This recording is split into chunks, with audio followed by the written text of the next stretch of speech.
हाय, आता इथं आणलेले आहेत मास. तर ही चिलापी आहे. तर आता ह्याची भाजी बनवायची आहे. आता इथं खोबरं घेतलेलं आहे, कोथिंबीर, लसूण आणि आपल्याला आता इथं मिक्सरला बारीक करून घ्यायचं आहे. आपल्याला ह्याच्यामध्ये तेल टाकून घ्यायचं आहे.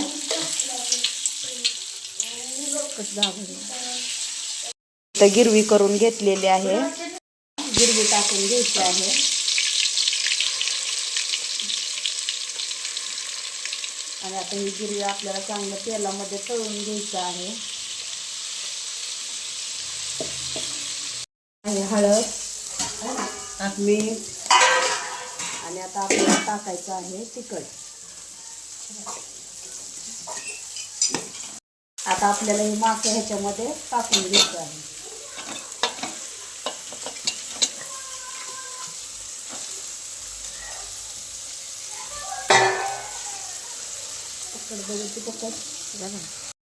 आता ह्याच्यामध्ये मी टाकत आहे गरम पाणी.